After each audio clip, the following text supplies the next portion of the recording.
Bom dia, pessoal. Tava orando para Jesus pedindo uma voz de Cid Moreira, não deu muito certo. Mas brincadeiras à parte, eu já peço desculpa para vocês por causa da voz, né? Tentei fazer o melhor que eu podia, mas isso, pelo que eu vi, foi um ciclo que o Edgar começou. Então a próxima pessoa que vier falar aqui na frente vai estar com a voz assim, né? Brincadeira. Mas privilégio poder compartilhar da palavra de Deus nessa manhã, nesse domingo de ceia. E pensando no que nós poderíamos conversar hoje, tem uma coisa que há muito tempo ela vem chamando a atenção no meu coração, assim, e eu achei bem pertinente a gente conversar sobre isso como igreja, porque é uma realidade que todos nós, de alguma forma, experimentamos um pouco, ou pelo menos observamos um pouco aí fora, e tem muito a ver com o anseio que quase todo mundo tem hoje, que é buscar um sentido para a sua vida, né? Então, pelo menos com os contatos que eu tenho, minhas amizades extra-aliança, as pessoas que às vezes eu conheço do tempo da escola ou dos hobbies que fazem parte da minha vida, eu vejo que todo mundo está muito preocupado em dar um sentido ou encontrar um sentido para a sua vida, né? E aí são os mais variados possíveis, né? Ou é ser o melhor naquilo que faz, ou é ser uma pessoa que é benquista por todos, ou é ser alguém de elevada sabedoria, né, nos padrões humanos e tudo mais. Então, é uma questão que ela está muito em pauta e eu vejo que ela tem, de certa forma, incomodado as pessoas ao longo do tempo, a ponto de fazer a gente vê as pessoas darem guinadas, às vezes até muito bruscas, nas suas vidas em busca de encontrar esse sentido ou de preencher, né, o vazio desse sentido. A parte boa para nós como cristãos, né, é que nós temos um sentido muito claro de vida, né, algo que a gente inclusive celebra hoje nesse domingo, que é Cristo Jesus, né, o sentido da nossa vida e a mensagem do Evangelho. Mas, ao mesmo tempo,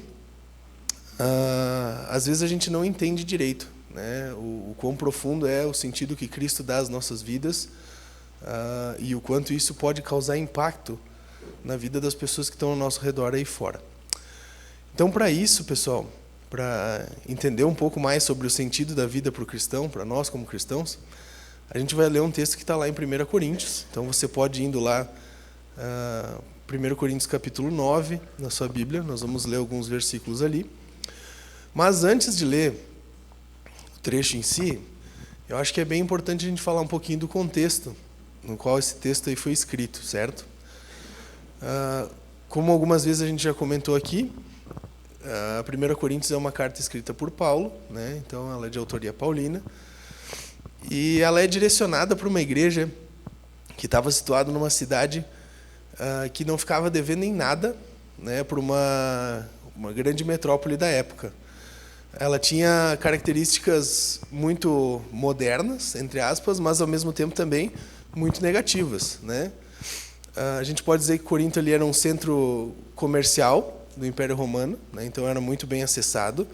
Foi formado por gregos, romanos e pessoas que vinham do Oriente, ou seja, a população deles era bem influenciada por toda aquela cultura greco-romana. Então, eles eram muito competitivos na sua essência, né? E os cristãos que eles surgiam ali como comunidade, eles muito lutavam, então, contra as suas antigas raízes, né, que eram influenciadas por todos esses sofismos aí, né, dos filósofos gregos, da sabedoria grega e tudo mais, e, ao mesmo tempo, com aquela história toda do orgulho greco-romano, né? De tipo, sou um cidadão, tenho os meus direitos, sou politizado, sou um ser pensante, etc, etc. Então, nesse contexto, Paulo vai escrever essa primeira carta destinada a essa comunidade, né, com o propósito de falar sobre como uma verdadeira maturidade espiritual, vivenciada como igreja, vai desenvolver relacionamentos de amor debaixo do poder e da graça que unifica de Jesus Cristo, né? E aí a gente vai encontrar Paulo tratando várias questões ao longo de toda essa carta que prejudicavam, né, esses relacionamentos, essa comunhão esse viver debaixo de Jesus. Então, pessoal, com isso um pouco mais fresco na nossa mente, vamos abrir ali em 1 Coríntios capítulo 9, né? Vocês já estão ali. Vamos nos versos do 19 até o 27, para a gente falar um pouco, então, sobre qual o sentido das nossas vidas como cristãos e sobre como a gente pode estar pronto para viver de acordo com esse sentido. Verso 19, então, do capítulo 9, vai dizer o seguinte: Porque, embora seja livre de todos, fiz-me escravo de todos, para ganhar o maior número possível de pessoas. Tornei-me judeu para os judeus, a fim de ganhar os judeus. Para os que estão debaixo da lei, tornei-me como se estivesse sujeito à lei, embora eu mesmo não esteja debaixo da lei, a fim de ganhar os que estão debaixo da lei. Para os que estão sem lei, tornei-me como sem lei, embora não esteja livre da lei de Deus, e sim sob a lei de Cristo, a fim de ganhar os que não têm a lei. Para com os fracos, tornei-me fraco, para ganhar os fracos. Tornei-me tudo para com todos, para de alguma forma salvar alguns. Faço tudo isso por causa do Evangelho, para ser coparticipante dele. Vocês não sabem que de todos que correm no estádio, apenas um ganha o prêmio? Corram de tal modo que alcancem o prêmio.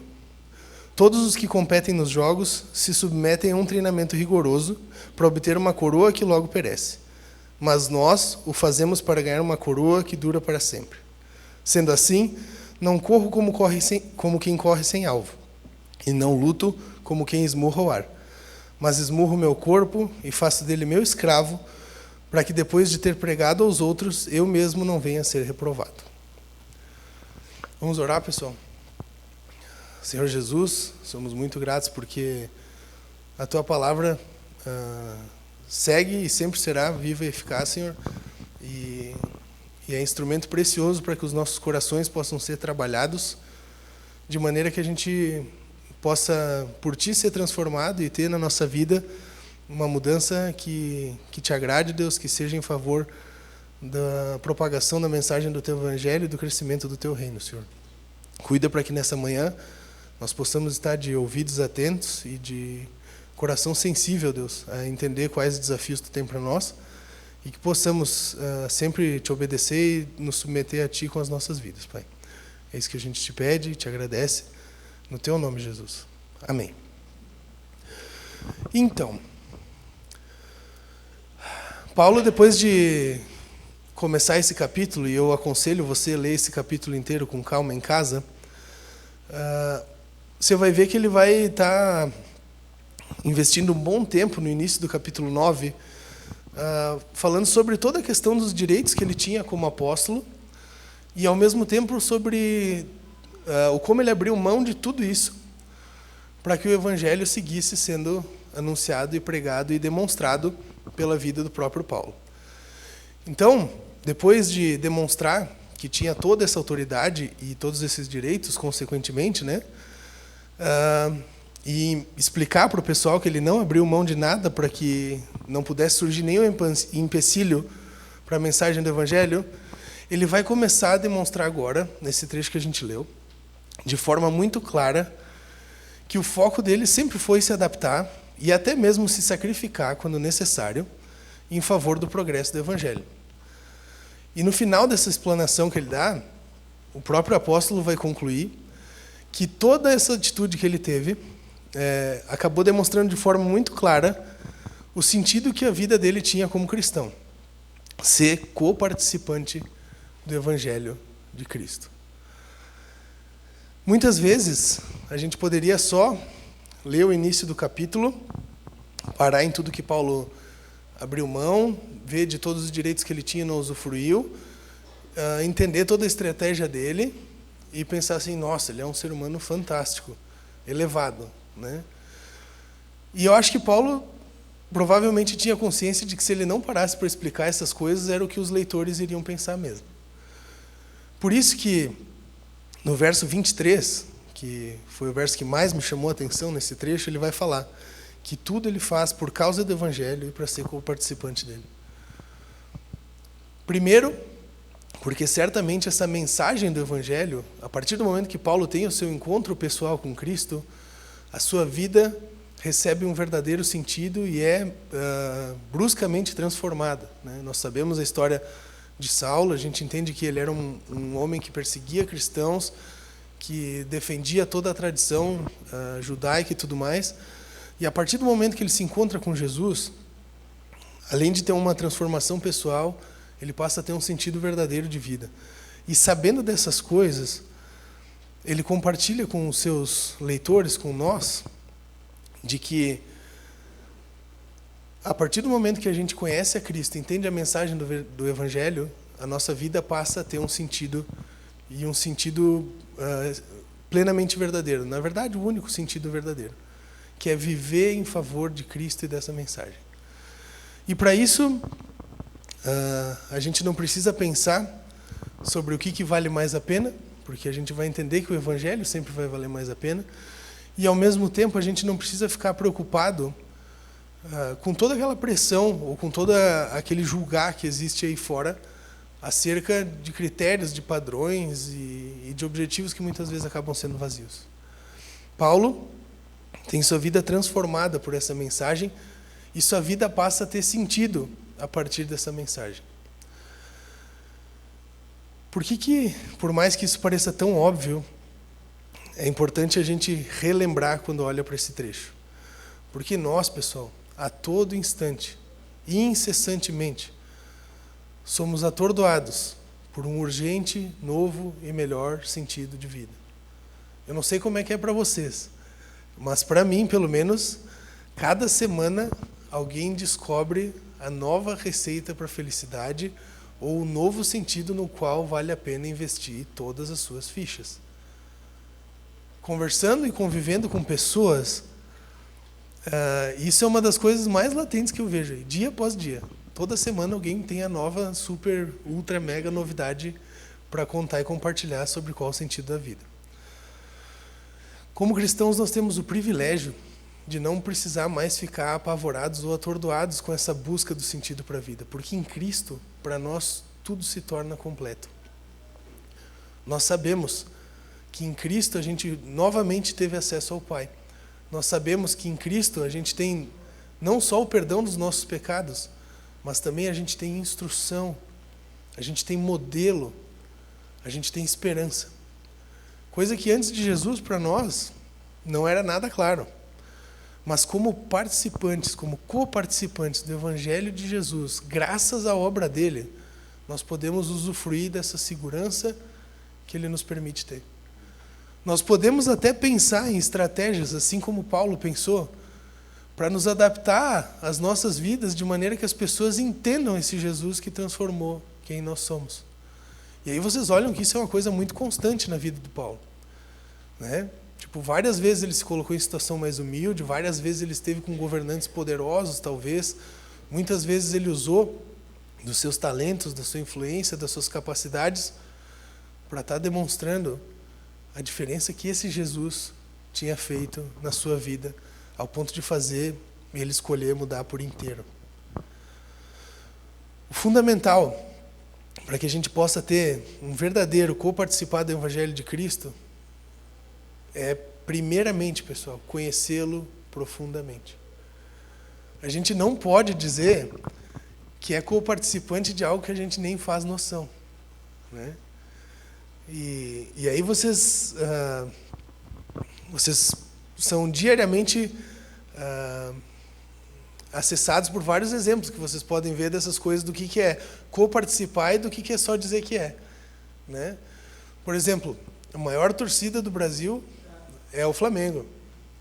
Calma, coração colorado aí já ficou doído. A maior torcida do Brasil hoje é a torcida do Flamengo, né? E assim, se eu não me engano, mais de 30% do Brasil fala que é flamenguista. Mas torcedor mesmo que coparticipa é tipo a galera do Caxias, né? Quantos anos na Série D, né, pessoal? Lutando lá e tudo mais, tal. Vez após vez, vários fracassos na última hora, né? E aí conquistaram o acesso, né, ontem, tudo mais. Mas é diferente a gente conhecer uma realidade de longe e a gente entender uma realidade muito perto. É diferente tu dizer que tu é parte de uma coisa que tu paga 9,90 por mês para ter na tua casa, do que tu dizer que tu participa de uma coisa na qual tu vai trabalhar e se engaja todo dia. Coparticipar é se incluir. Coparticipar é estar presente, é estar dentro. Por isso que para que a gente seja verdadeiramente coparticipante do Evangelho de Cristo, nós precisamos conhecer primeiro ele de maneira muito profunda. Porque senão, a gente vai estar simplesmente sendo um simpatizante, não um coparticipante. E tem muito simpatizante hoje. O coparticipar é conhecer de maneira profunda também a ponto de mudar. Eu não sei vocês, mas quando eu olho para a minha vida a partir de Cristo, eu vejo que tudo mudou e mudou bastante. Em vários sentidos. Sonhos, objetivos, como eu tomo decisões, como me relaciono com as pessoas, que expectativas eu tenho da vida, e etc, etc, etc.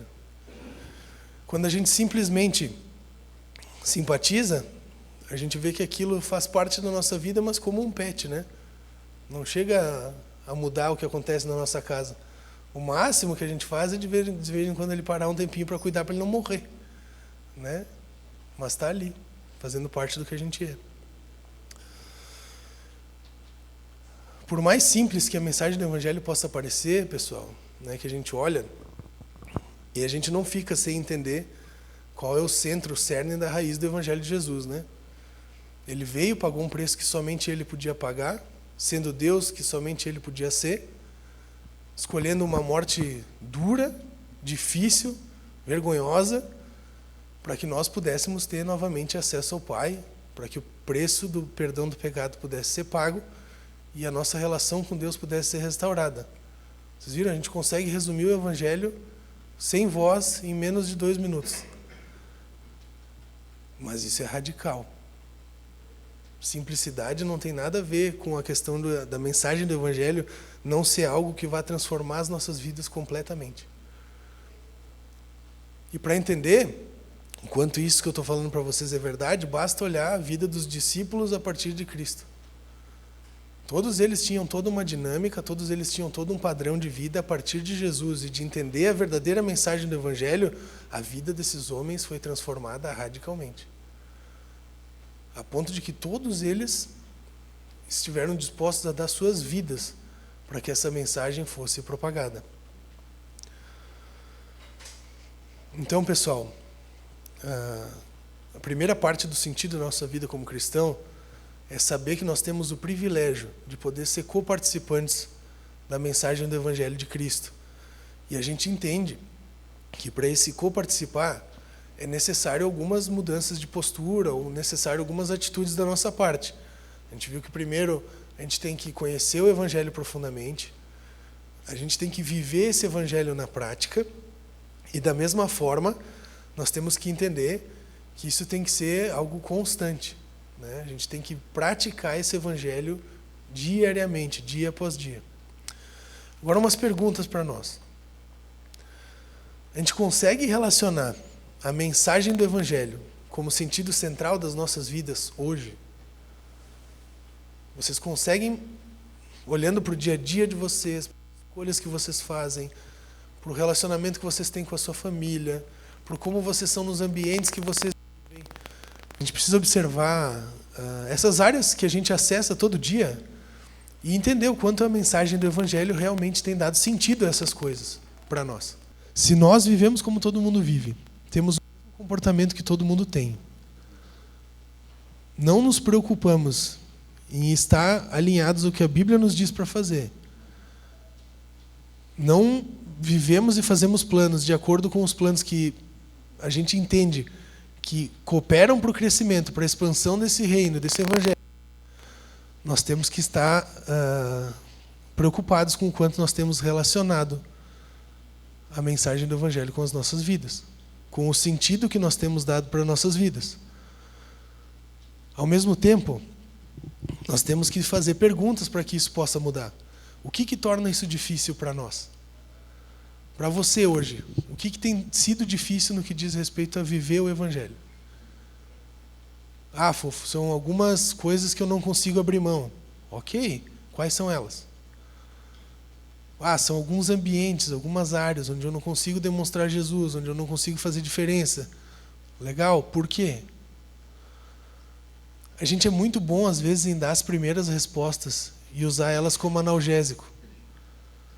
A gente é muito bom, às vezes, em até entender qual é o caminho do problema, mas não parar, não investir tempo, força e recurso para que ele seja transformado.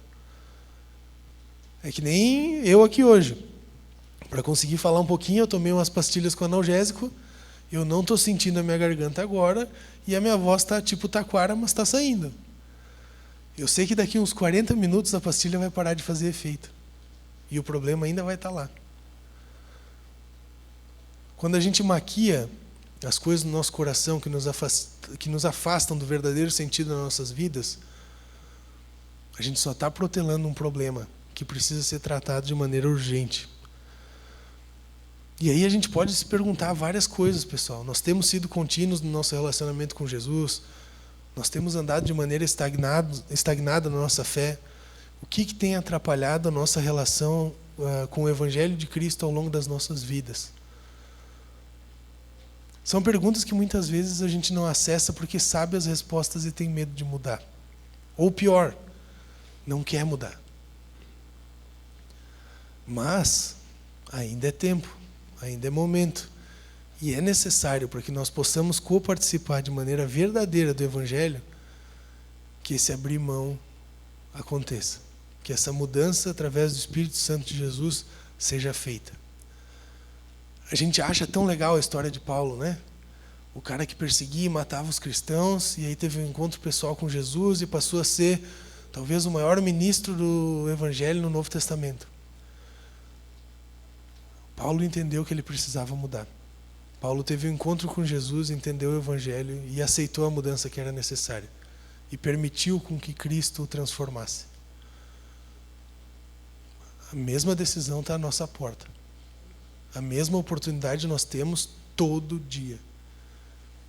Basta a gente começar a querer obedecer a Cristo e se sujeitar a Ele, para que isso possa ser parte do que nós somos.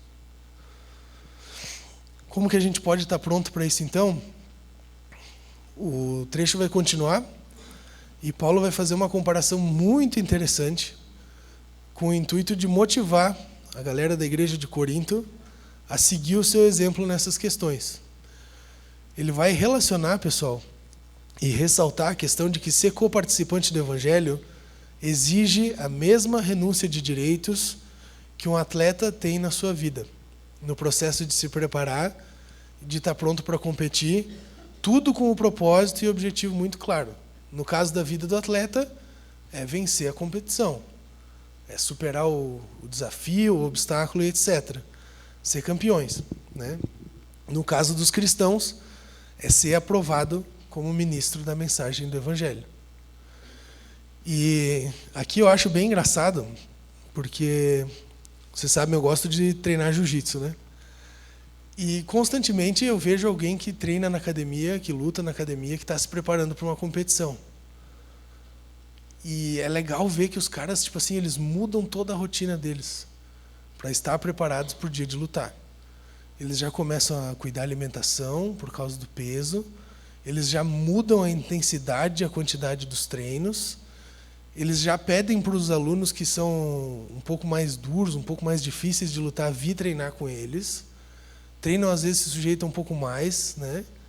Um tempo a mais, um dia a mais e tudo mais, para que no final desse intervalo aí de 30, 60 dias eles estejam brabo, né? Tu olha no final, assim, na semana antes lá, o cara ele está roendo madeira já, de tão brabo que ele está. Porque ele tem muito claro o objetivo dele. Ele quer chegar na competição e quer vencer. Ou pelo menos não passar vergonha, né? Quando eu fui competir esses dias, eu não queria passar vergonha, me preparei para isso. Mas tem um objetivo que move toda uma mudança de comportamento, né? Toda uma questão de escolhas, né? Para nós como cristãos, essa preparação, ela não é muito diferente. A diferença dela é que ela não é tanto no âmbito físico, mas ela é mais no âmbito íntimo. Ela é mais no âmbito das nossas atitudes, dos nossos pensamentos, das nossas ações e das nossas palavras. Mas ela exige um esforço tremendo às vezes. Ela exige um treino absurdo às vezes, para que possa acontecer. E nós temos que estar cientes de que muitas coisas fazem parte desse processo. Por isso que eu acho o exemplo de Paulo tão legal nessa questão. Porque primeiro, ele vai falar que, ele vai explicar para as pessoas que a vida do cristão, olhando por exemplo, né, ela tem que ser trilhada de maneira adequada. Do mesmo jeito que o atleta se prepara para competir e tudo mais, se tu quer ser um cristão que é coparticipante da mensagem do Evangelho, tu tem que se preparar para isso. Tu tem que conhecer o Evangelho, tu tem que aprofundar o teu coração nessa intimidade.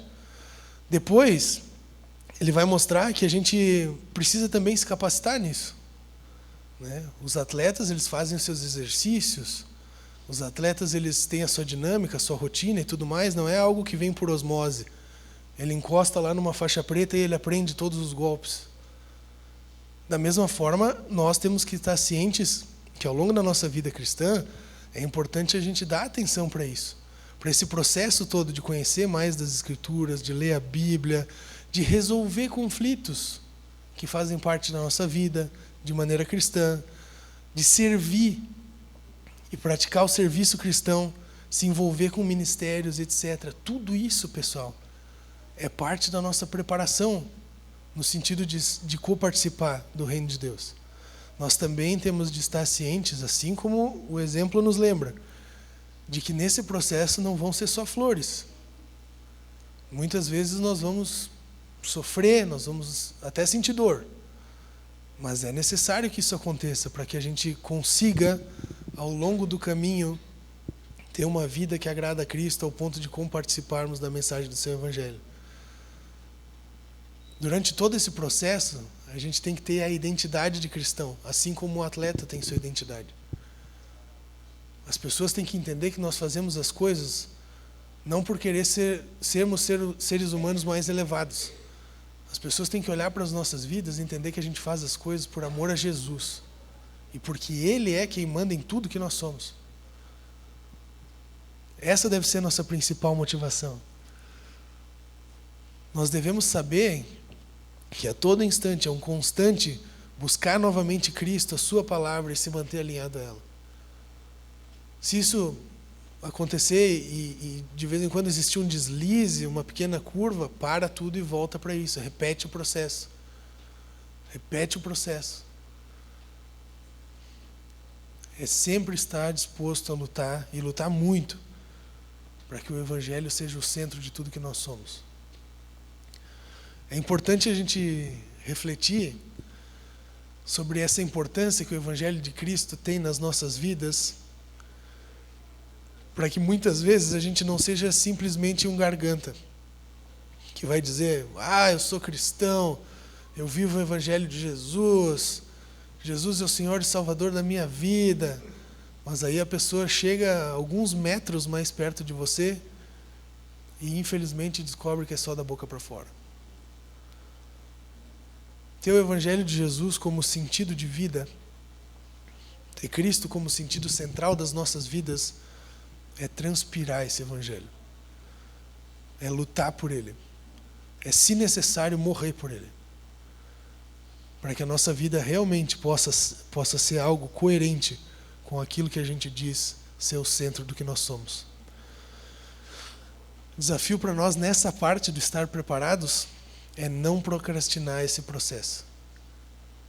Eu conto para os jovens e para os adolescentes a triste história de que eu entendi essa mensagem muito novo, né? Eu cheguei na igreja, acho que eu tinha uns 8 anos com a minha família. Aí, não, menos até, 6. Com 8 anos eu já tinha noção de que Jesus era o cara. Tu pedisse para mim, Fofo, quem é Jesus para ti? Eu dizia, Jesus é o Filho de Deus. Né? Morreu lá na cruz para nos salvar, tem todo o poder, toda a autoridade. Criancinha eu sabia já. Mas lá no meu peito, eu sempre falava, não, mas eu não quero ter toda essa transformação que precisa para viver isso agora. E eu lembro que muitas vezes, até besta, e eu peço perdão para Jesus por isso, Eu dizia, Jesus, eu sei, eu entendo a mensagem, mas eu vou começar a viver isso aí quando eu tiver uns 18, uns 20, quando eu for adulto. Agora eu não estou pronto para isso. Gente, é sério. A única coisa boa que eu vejo nessa relação que eu tinha com Jesus é que eu era sincero, pelo menos. Né? Mas, ao mesmo tempo, eu olho para trás e eu vejo o tempo que eu perdi. E o quanto eu podia ter vivido uma vida mais próxima de Jesus e sofrido bem menos durante todo esse tempo. E eu fico pensando, para que isso serviu? Parte boa é que Deus é soberano. Hoje eu posso contar essa história para todo adolescente e todo jovem que eu conheço, para ele não fazer a mesma burrada que eu fiz. Mas, infelizmente, nós como adultos, às vezes, temos esse sentimento maquiado lá dentro do nosso peito. Agora não, Jesus. Mais para frente, deixa eu só terminar aqui. Deixa eu só me aposentar. Deixa eu só conseguir viver de renda fixa. Deixa eu só conseguir deixar as contas em dia. Deixa eu só conseguir conquistar aquilo que eu quero. E aí depois eu coparticipo do teu evangelho. E aí depois eu vou ser crente ponta firme. Vou ser crente daqueles raiz. Mas primeiro só me dá um tempinho aqui. É absurdo quando a gente escuta, né? Mas é o que muitas vezes o nosso coração faz. E é para onde muitas vezes a gente permite o nosso coração nos levar.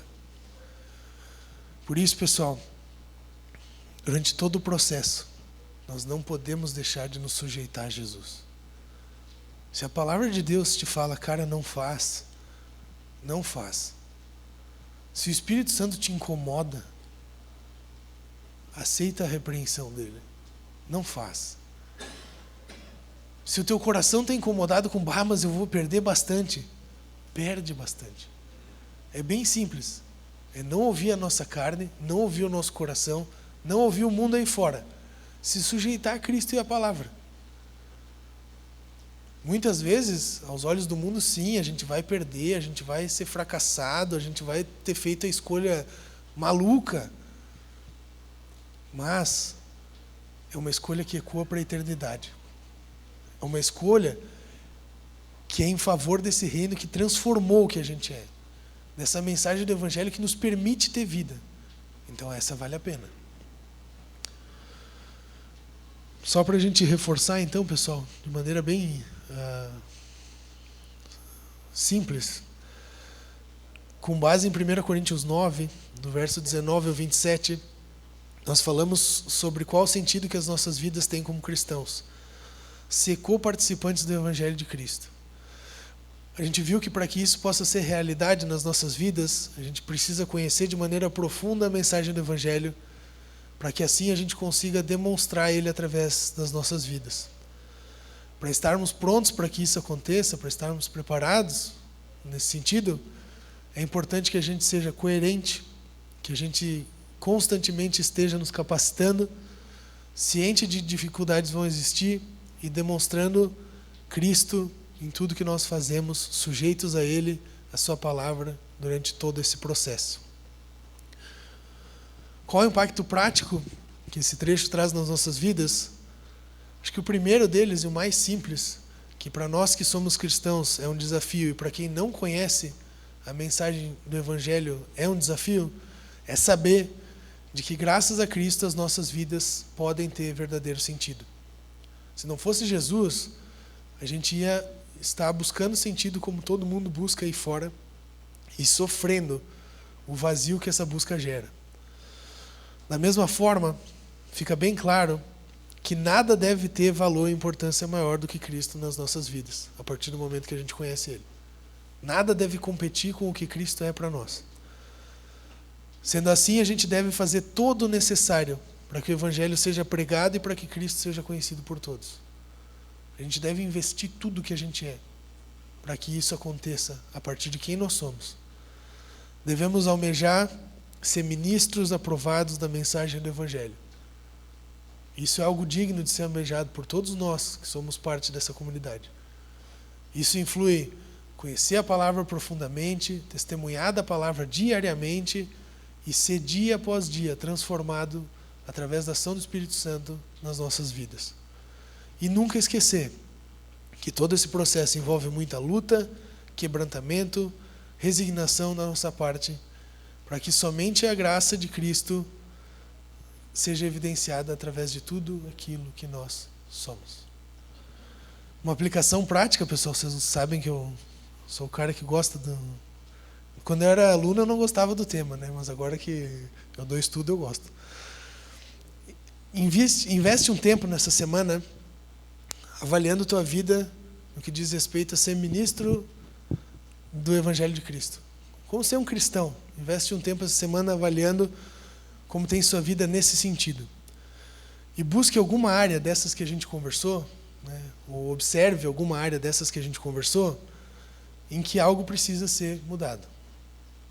E aí, depois de entender qual é essa área, investe mais tempo elaborando uma estratégia, se colocando diante de Deus, pensando no que tu pode fazer para que isso venha a sair do papel, sair da teoria, sair do nosso deixamos para depois, vou fazer isso.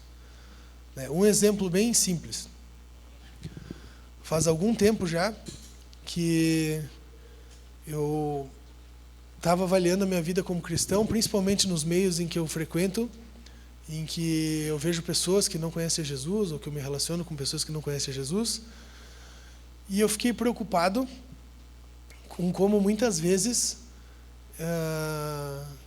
eu não estava ali atento a relacionar Cristo, o Evangelho, com as nossas conversas.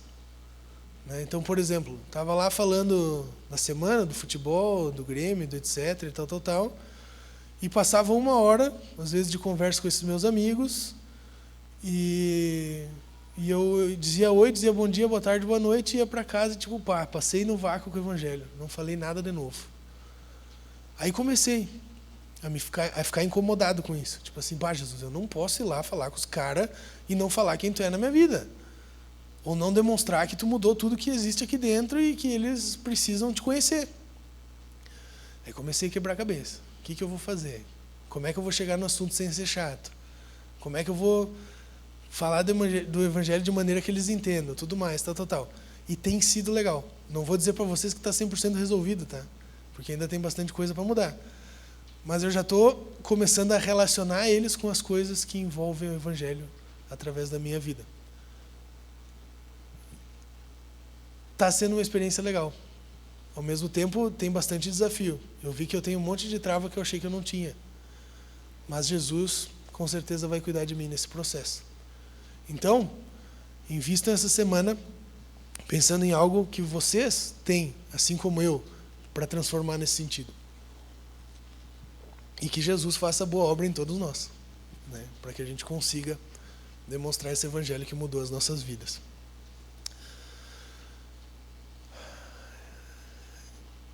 Tudo isso, pessoal, culmina no propósito do porquê nós nos reunimos hoje, nesse domingo pela manhã. A gente falou sobre o sentido que as nossas vidas têm, graças a Cristo, que é poder participar desse Evangelho que nos salvou, restaurou e transformou. E para nós, como igreja, como comunidade, nesse domingo em que a gente celebra a ceia, nós podemos nos alegrar com entender quem é o Senhor Jesus. Nós podemos nos alegrar com entender que se não fosse Jesus, a gente não poderia usufruir de todas as coisas que nós usufruímos quando estamos aqui juntos. Entender que, mesmo não merecendo, Jesus nos salvou. Entender que Jesus se preocupou conosco ao ponto de enviar seu Espírito Santo para que nós pudéssemos não estar sozinhos nesse processo todo de ser transformados.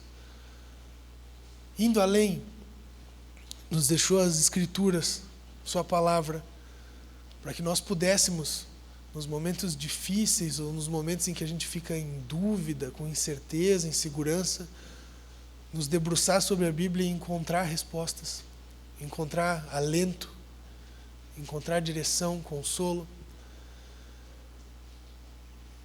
E ainda assim, além de tudo isso, a gente olha para esse Jesus que é tão perfeito, tão maravilhoso, tão poderoso, e sabe de que nós temos o privilégio de nos relacionar pessoalmente com Ele. Toda vez que nós dobramos o nosso joelho para orar, ou que a gente está junto com alguém e ora,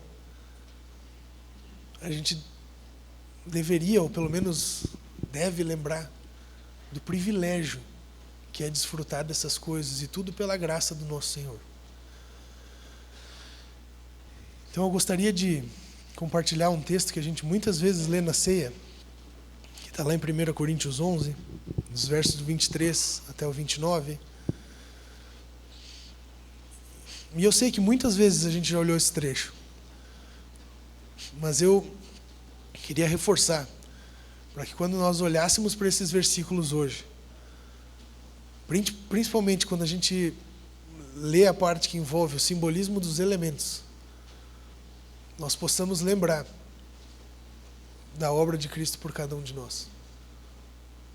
Nós possamos lembrar do que esses elementos verdadeiramente representam para nós. Entender toda a entrega, todo o sacrifício, toda a dor que Jesus passou, sofreu e venceu por cada um de nós, para que nós pudéssemos usufruir de todas essas coisas imerecidas que nós temos hoje, graças a Ele. Verso 23 vai dizer o seguinte: pois recebi do Senhor o que também lhes entreguei, que o Senhor Jesus, na noite em que foi traído, tomou o pão e, tendo dado graças, partiu e disse: isso é o meu corpo, que é dado em favor de vocês. Façam isso em memória de mim. Da mesma forma, depois da ceia, ele tomou o cálice e disse: esse cálice é a nova aliança no meu sangue. Façam isso sempre que o beberem em memória de mim. Porque sempre que comerem desse pão e beberem desse cálice, vocês anunciam a morte do Senhor até que Ele venha. Portanto, todo aquele que comer o pão ou beber o cálice do Senhor indignamente será culpado de pecar contra o corpo e o sangue do Senhor. Examine-se cada um a si mesmo, e então coma do pão e beba do cálice. Pois quem come e bebe sem discernir o corpo do Senhor, come e bebe para a sua própria condenação. Muito tempo passou, e a gente entende profundamente o que significa olhar para esse pedacinho de pão e saber que é o corpo do nosso Senhor Jesus Cristo que foi judiado em favor de cada um de nós, para que cada um de nós pudesse estar aqui reunido como igreja hoje. Da mesma forma, a gente tem bastante consciência do que representa esse copinho de suco, do sangue que pagou o preço pelos nossos pecados, que ninguém mais podia pagar e que nada mais podia pagar, para que a gente pudesse ser justificado e aceito diante de Deus. Privilégio merecido, pessoal, a gente celebrar essa ceia junto hoje. E ao mesmo tempo, é sinal de esperança, porque esse mesmo Jesus prometeu que há o dia em que vai vir nos buscar e que nós vamos estar com Ele. Então, eu queria chamar a equipe de louvor. Eles têm uma música para tocar enquanto a gente vai pegar ordenadamente os elementos aí.